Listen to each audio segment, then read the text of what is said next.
If you want to start a business, the first thing you want to look at is, what are you passionate about? So mentorship reduces the shock that you are supposed to encounter in business. I didn't know that financial freedom was not a destination. It's actually a process. So what inspired me was the fact that I needed to get out of the rat race. I needed to get out of the place where month in, month out, I could not meet up with my bills. And I needed to be sure of where I was going, because the future at that time seemed bleak. My name is Cynthia Lelikumo. I am a connected business owner. I'm also a positive mindset coach. Ooh. So, truth be told, I never thought I'd be in this space. One of the things that, in fact, the major reason I was inspired to be in this space was for financial freedom. Now, until I actually intentionally started working towards financial freedom, I didn't know that financial freedom was not a destination. It's actually a process. And I'm glad that I started. I was told that I could actually have financial freedom in this space, but I now understand that if I had not started working on myself, on my skills, and building a business that will become a passive business or can give me passive income, I wouldn't have been able to arrive at financial freedom ever. I know better now. So what inspired me was the fact that I needed to get out of the rat race. I needed to get out of the place where month in, month out, I could not meet up with my bills. And I needed to be sure of where I was going, because the future at that time seemed bleak. It seemed like there was no end to the circle I was in. And that's what inspired me to get into the space. And I'm glad I did. If you want to start a business, the first thing you want to look at is, what are you passionate about? I could say your why, but then if whatever you're doing, you've not found passion in it, when the going gets tough, as it always will be at some point, you will not have the staying power. So you have to have passion for that thing. It may not necessarily be what you want, what you liked in the first place, but then there has to be something that moves you from the heart. That's what will keep you going when the game gets tough. Your why is also a good thing you want to look at, so that for instance, if somebody is picking dirt to make a living, they may not be enjoying the process, but when they look at why they are doing it, that initial discomfort, they overlook it and they keep going.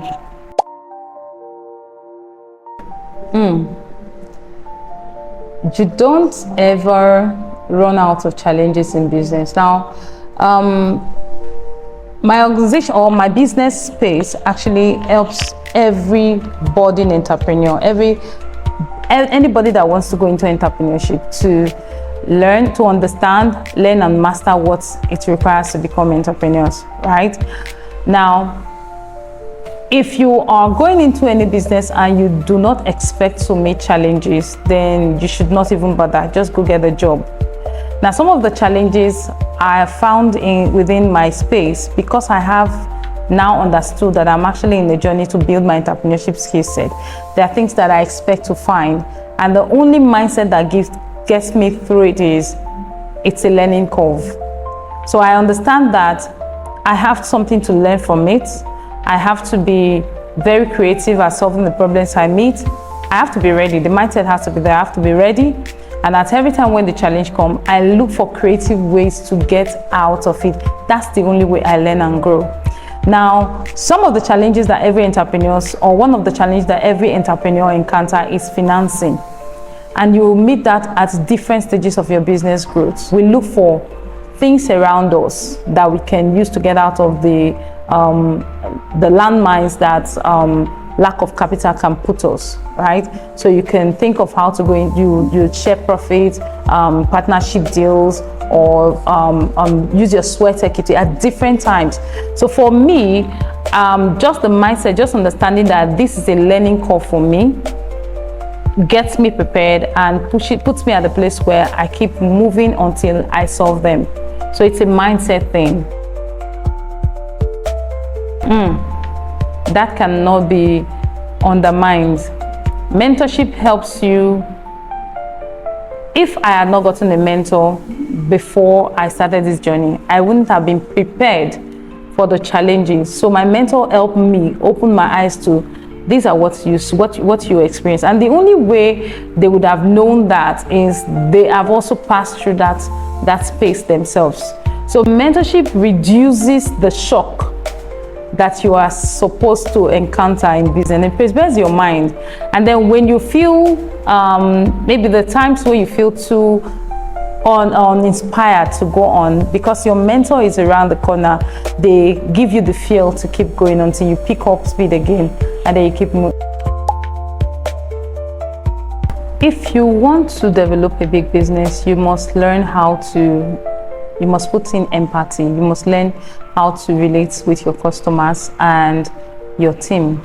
Your focus will be on understanding how to manage people. You have different temperament, you have different emotions, you have people with different sentiments, but you must learn how to manage all of those things. And so people management skill is what you have to bring in, and then you must be willing to teach. You invest your time, you invest your resources, invest your emotion, but you must also know when to draw the line, right? And then know who you are investing in, because there are some persons that are dead ends. So there are people you want to invest in, and those that are actually showing up.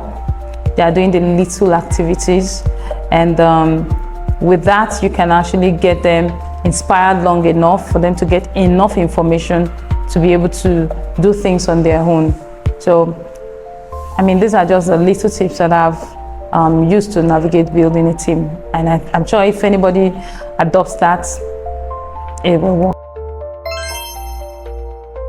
But on this very year, I decided to put everything I had down on a board, and I set timelines on the board. Now it brings me back to where I was coming from. The only time I've been able to achieve anything tangible is when I had to set a goal.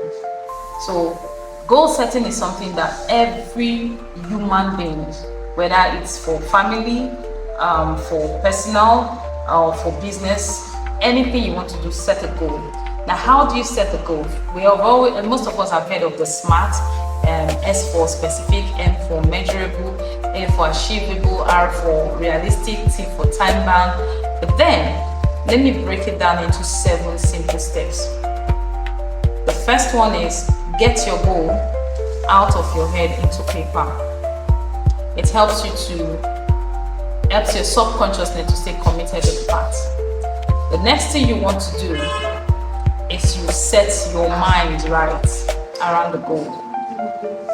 You've made your time bound, though certainly the goal has a time frame and all that. The next thing you want to set your mind, fix your mind on what you want to achieve, and then start working on it. The next thing you want to do is that you have to get the skills that you need, that you require to succeed, because it may require you to learn some new things. Identify them and start working on them, and then you want to start. Procrastination will get you nowhere. You want to start even if all the modalities are not on the ground. Start with the first step. Now, when you take the first step, the next step will appear itself. And then you want to continue on the path, because as you are working on those goals, you find yourself in landmines, you find obstacles. But because you have identified why you need to achieve that goal, you keep going until you achieve them. And then when you achieve your goals, reward yourself.